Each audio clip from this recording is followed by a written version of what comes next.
Hello students, कैसे हैं आप लोग। आई होप आप सब बढ़िया होंगे, मजे में होंगे।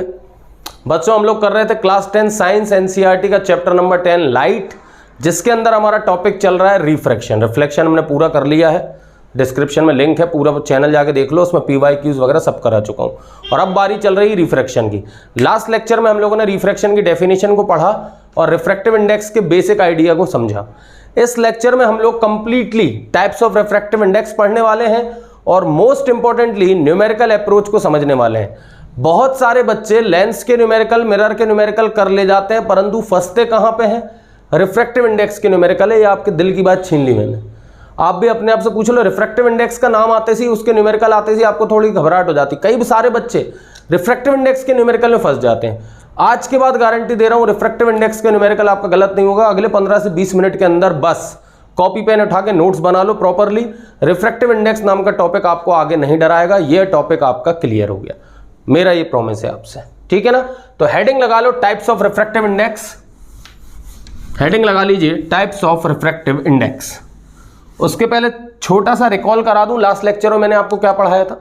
लास्ट लेक्चर में मैंने आपको पढ़ाया था कि लाइट रे एक स्ट्रेट पाथ में ट्रेवल करती है, पर जब कोई भी लाइट रे एक मीडियम से दूसरे मीडियम में जाती है, जब उसका चेंज इन मीडियम होता है तो उसके ओरिजिनल पाथ में डेविएशन आ जाता है, and that phenomena of light is known as refraction of light.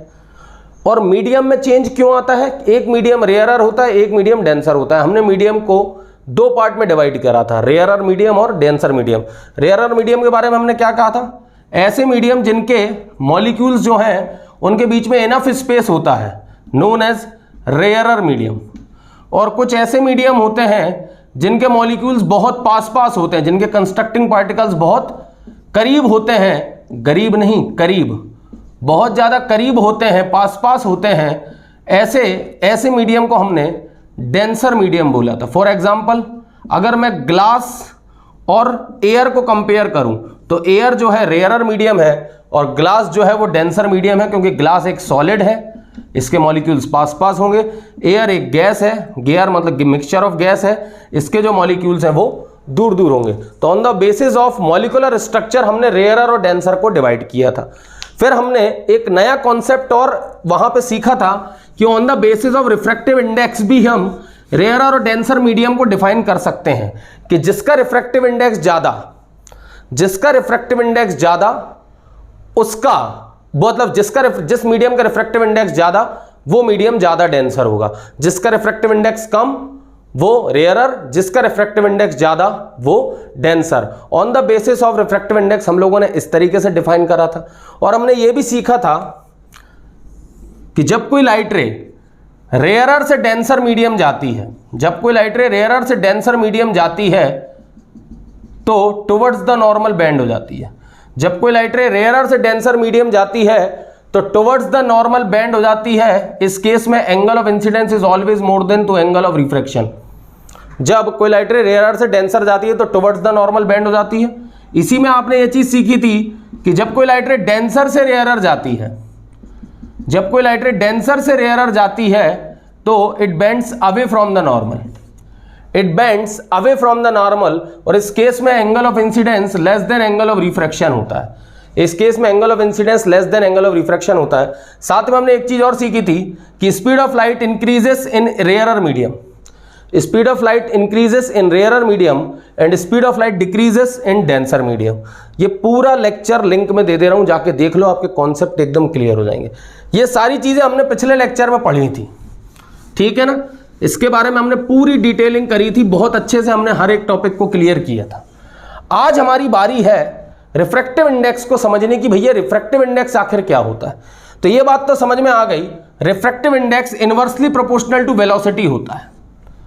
Refractive index inversely proportional to velocity of light होता है। ये स्पीड ऑफ लाइट है, v मतलब speed of light, speed of light के इनवर्सली प्रोपोर्शनल होता है। सही बात भी है, रिफ्रैक्टिव इंडेक्स ज्यादा होगा। यदि रिफ्रैक्टिव इंडेक्स ज्यादा होगा तो स्पीड ऑफ लाइट क्या होगी? कम होगी। यदि रिफ्रैक्टिव इंडेक्स मीडियम का कम होगा तो उस मीडियम में स्पीड ऑफ लाइट क्या होगी? ज्यादा होगी। ये बात तय है, ये बात हमने देख ली है कि डेंसर मीडियम में स्पीड ऑफ लाइट क्या हो जाती है? कम हो जाती है। रेयरर मीडियम में स्पीड ऑफ लाइट क्या हो जाती है? बढ़ जाती है। तो ये पहला पॉइंट हमको मिल गया कि रिफ्रैक्टिव इंडेक्स और स्पीड ऑफ लाइट एक दूसरे के क्या होते हैं, इनवर्सली प्रोपोर्शनल होते हैं, कि जिस मीडियम का रिफ्रैक्टिव इंडेक्स ज्यादा होगा वहां पे स्पीड ऑफ लाइट क्या होगी, कम होगी, और जिस मीडियम का रिफ्रैक्टिव इंडेक्स कम होगा वहां पे स्पीड ऑफ लाइट क्या होगी, ज्यादा होगी। इस रिफ्रैक्टिव इंडेक्स को एन से रिप्रेजेंट करते हैं, वैसे म्यू से भी रिप्रेजेंट करते हैं पर वो सीनियर क्लासेस में, अभी 10th क्लास में अपन एन से रिप्रेजेंट करेंगे, ठीक है ना। यहां पे मैं आपको रिफ्रैक्टिव इंडेक्स का एक फॉर्मूला लिखना चाहता हूं कि एक्चुअली में रिफ्रैक्टिव इंडेक्स दिया कैसे जाता है। रिफ्रैक्टिव इंडेक्स देने का तरीका है n/1, n/1 मतलब n2 बाय n1, या ये कहें v1 बाय v2, क्योंकि वेलोसिटी रिफ्रैक्टिव इंडेक्स के इनवर्सली प्रोपोर्शनल है, इसलिए ये फॉर्मूला आपके साथ हमेशा काम चलेगा। कैसे, यहां पे हम लिख सकते हैं रिफ्रैक्टिव इंडेक्स ऑफ मीडियम 2, ऐसे लिख सकते हैं refractive index of medium 2 upon refractive index of medium 1, ये है वो फॉर्मूला। रिफ्रैक्टिव इंडेक्स का फॉर्मूला ये होता है refractive index of medium 2 upon refractive index of medium 1। यहां पे आप लिख सकते हो speed of light in medium 1 upon speed of light in medium 2। ये फॉर्मूलेज आप अपनी कॉपी में जरूर लिख लें। ये रिफ्रैक्टिव इंडेक्स का फॉर्मूला होता है n/1, ये रिफ्रैक्टिव इंडेक्स का फॉर्मूला होता है, ठीक है ना। और यहीं से मैं टाइप्स ऑफ रिफ्रैक्टिव इंडेक्स आपको बताऊंगा क्या होता है, यहीं से मैं आपको टाइप्स ऑफ रिफ्रैक्टिव इंडेक्स भी बताऊंगा। अभी आप सिर्फ इतना लिख लीजिए n/1, n/1 को लिखने का तरीका क्या होगा, refractive index of medium 2 upon refractive index of medium 1 is equal to speed of light in medium 1 upon speed of light in medium 2। इनको अपोजिट क्यों लिख रखा है, क्योंकि मैंने आपको शुरुआत में बताया refractive index of speed of light का रिलेशन जो होता है वो इनवर्सली का रिलेशन होता है। अगर ये n2 अपॉन n1 है तो मतलब ये क्या हो जाएगा, v1 upon v2 just reciprocal हो जाएगा, क्योंकि वो उसके इनवर्सली का रिलेशन होता है। अब इसी रिलेशन को अगर मैं बोल दूं मैं n1 2 करके लिखूं, तो मैंने n2 1 को लिखा है n1 2 लिख दूं, तो n2 1 मतलब क्या होता है, लाइट रे जो है फर्स्ट मीडियम से सेकंड मीडियम में जा रही है। n2 1 का मतलब क्या होता है, लाइट रे फर्स्ट मीडियम से सेकंड मीडियम में जा रही है। n1 2 का मतलब क्या होता है, लाइट रे सेकंड मीडियम से फर्स्ट मीडियम में जा रही है। ये बात याद रखने लायक है, न्यूमेरिकल सॉल्व करते समय बड़ा काम आता है। फर्स्ट और सेकंड को बाद में हम रेयर और डेंसर में कन्वर्ट कर लेंगे, पर इनिशियली आप क्या बोल सकते हो, अगर मैंने लिखा है n/1 का क्या मतलब है, light rays travelling from first medium to second medium. n/1 का मतलब है light rays travelling from first medium to second medium. आप नोट डाउन कर सकते हो कि n/1 का मतलब क्या है, light rays travelling from first medium to second medium, and n/2 का मतलब है light rays travelling from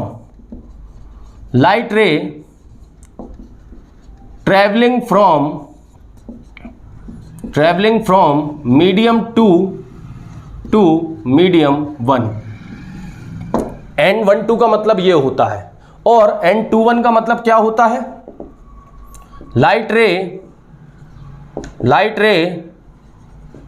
travelling from medium 1 to medium 2। ये लिखने का तरीका होता है बेटा, ये लिखने का तरीका होता है, ठीक है ना। कि n/1 2 क्या हो गया भैया, लाइट रे कहां से कहां जा रही है, सेकंड से 1 में जा रही है। और n/1 का मतलब क्या है, लाइट रे 1 से 2 में जा रही है। आप पूरा कॉपी कर लो, क्योंकि n/2 अब आपसे कोई लिखने की कहेगा तो आप आराम से लिख सकते हो। अगर n/1 को लिखा है तुमने 2/1, तो n/2 को क्या लिखने वाले हो, अगर n/2 को लिखना होता तो क्या लिखते, n1/n2। n1 मतलब refractive index of first medium with respect to refractive index of second medium, और स्पीड ऑफ लाइट को जस्ट उल्टा लिख देते, speed of light in second medium upon speed of light in first medium. वो तो बिल्कुल reciprocal चलता कि अगर यहाँ 2 है तो यहाँ 1 है, और यहाँ 1 है तो यहाँ 1 है, यहाँ 2 है। देख लो जस्ट उल्टा, यहाँ ऊपर 2 है तो नीचे 1 है, यहाँ ऊपर 1 है तो नीचे 2 है, जस्ट अपोजिट चलता है। देख लो n/1 का ये है तो n/2 का ये हो जाएगा। क्लियर है भैया, क्लियर है। चलो मेरे ख्याल से इसको कॉपी कर लीजिए, फिर आगे बढ़ते हैं। फिर आपको एब्सोल्यूट रिफ्रैक्टिव इंडेक्स और रिलेटिव रिफ्रैक्टिव इंडेक्स का एग्जैक्ट मतलब समझाते हैं। लिख लीजिए, बिल्कुल प्रॉपर न्यूमेरिकल अप्रोच है। अगला लेक्चर जो बनाऊंगा उसमें पूरे PYQs उठाने वाला हूँ रिफ्रैक्टिव इंडेक्स के, इसलिए कॉन्सेप्ट क्लियर कर लो शानदार तरीके से। आया समझ में? चल रुद्र गेट बंद कर देना बेटा, पापा वीडियो बना रहा है ना। ओके, आप बिल्कुल दिन भर यहां रहो, ठीक है। चलो अब बच्चों ये वाला फॉर्मूला जो मैंने आपको लिखा था, मैं आपको उसको एक डायग्राम से समझा रहा हूं। मान लो ये मीडियम 1 है और ये मीडियम 2 है। मीडियम 1 मान लो रेयरर है और मीडियम 2 मान लो डेंसर है। ये आप अपनी कॉपी में जरूर बनाना, है ना। तो रेयरर से डेंसर आएगी तो नॉर्मल के पास बैंड हो जाएगी। ये एंगल ऑफ इंसिडेंस है, ये एंगल ऑफ रिफ्रैक्शन है। This is the point of refraction, this is the surface of refraction, ठीक है ना। ये इंसिडेंट रे हो गई, ये रिफ्रैक्टेड रे हो गई, ये इंसिडेंट एंगल हो गया, रिफ्रैक्शन एंगल हो गया। ये मीडियम 1 हो गया, मीडियम 2 हो गया। लाइट रे 1 से 2 जा रही है, लिखने का तरीका क्या होगा? लाइट रे 1 से 2 जा रही है, लिखने का तरीका क्या होगा? N21।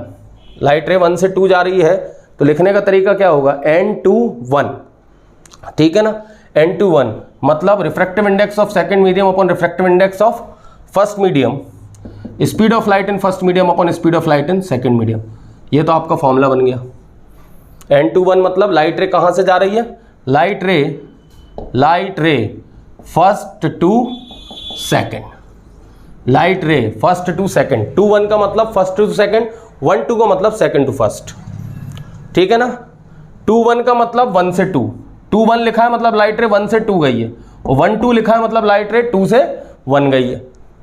क्लियर है आपको? जो लिखा हुआ है उसके जस्ट उल्टा काम करना है, ठीक है ना। लिख भी दिया मैंने कि लाइट रे 1 से 2 जा रही है, ठीक है भाई। अब मैं आपको यहां पे 2 प्रकार के रिफ्रैक्टिव इंडेक्स बताता हूं। पहला होता है relative refractive index. Relative refractive index क्या होता है? ये जो लिखा हुआ है यही रिलेटिव रिफ्रैक्टिव इंडेक्स है, यही रिलेटिव रिफ्रैक्टिव इंडेक्स है। Refractive index of second medium with respect to first medium. Refractive index of second medium with respect to first medium is known as relative refractive index. Refractive index of second medium with respect to first medium is known as relative refractive index. और इसी case में absolute क्या हो जाएगा? Absolute refractive index क्या हो जाएगा? If N1 is air और वैक्यूम। अगर जो N1 मीडियम है वो एयर या वैक्यूम हो जाए, जो N1 मीडियम है ये एयर या वैक्यूम हो जाए, तो ये मीडियम, ये रिफ्रैक्टिव इंडेक्स क्या कहलाने लगता है? एब्सोल्यूट रिफ्रैक्टिव इंडेक्स कहलाने लगता है। एयर और वैक्यूम के लिए रिफ्रैक्टिव इंडेक्स की वैल्यू क्या होती है? 1। एयर या वैक्यूम के लिए रिफ्रैक्टिव इंडेक्स की वैल्यू क्या होती है? 1 होती है। तो एब्सोल्यूट रिफ्रैक्टिव इंडेक्स क्या हो जाएगा भैया? यदि N1 की वैल्यू आप क्या कर दो? 1 कर दो। इस वाले फॉर्मूले में N1 की वैल्यू क्या कर दो? 1 कर दो, तो वो एब्सोल्यूट रिफ्रैक्टिव इंडेक्स होता है। तो यहां लिख सकते हो refractive index of a medium refractive index of a medium with respect to air और vacuum. Refractive index of a medium with respect to air और vacuum is known as absolute refractive index, is known as absolute refractive index, is known as absolute refractive index। ये लिखने का तरीका होता है, ये एक लिखने का तरीका होता है कि जब एक लाइट रे मीडियम 1 से मीडियम 2 में जा रही है तो ये इस तरीके से आप उसको लिखते हो। और यदि उसमें मीडियम 1 एयर हो गया तो मीडियम 2 का जो रिफ्रैक्टिव इंडेक्स फर्स्ट के रिस्पेक्ट में होगा वो एब्सोल्यूट कहलाता है। अदरवाइज मीडियम 2 का रिफ्रैक्टिव इंडेक्स मीडियम फर्स्ट के जो रिस्पेक्ट में है वो रिलेटिव कहलाता है। Refractive index of second medium with respect to first is known as relative refractive index and refractive index of a medium with respect to air is known as absolute refractive index. लिखने का तरीका ये होता है। और N21 का मतलब ये है लाइट रे फर्स्ट मीडियम से कहां जा रही है? सेकंड मीडियम में जा रही है। आई होप आपने ये सब चीजें कॉपी कर ली होंगी, बारीकी से कॉपी कर ली होंगी, क्योंकि ये पूरा न्यूमेरिकल अप्रोच है, पूरा फुल फ्लैश न्यूमेरिकल अप्रोच है। कहीं नहीं मिलना आपको इतनी बारीकी में। किताबों में 2 लाइनें लिखी रहती हैं, निकल जाते हैं आगे, पर ये लेक्चर के बाद आपका सब कुछ क्लियर है मेरे भाई। हेडिंग लगा लो स्नेल्स लॉ, इसको लॉ ऑफ रिफ्रैक्शन भी कहते हैं, लॉ ऑफ रिफ्रैक्शन भी कहते हैं। उनका यह कहना है कि जब एक लाइट रे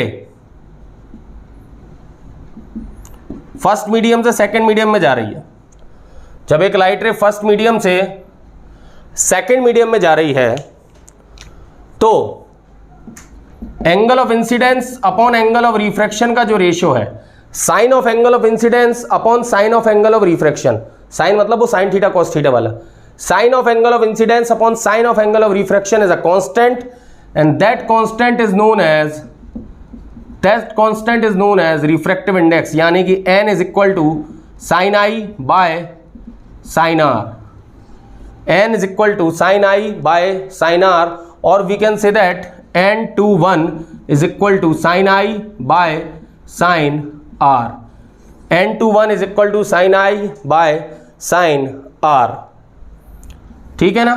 n21 is equal to sin I by sin R, मतलब लाइट रे फर्स्ट मीडियम से कहाँ जा रही है, सेकेंड मीडियम में जा रही है, तो ये हमारा स्नेल्स लॉ होता है।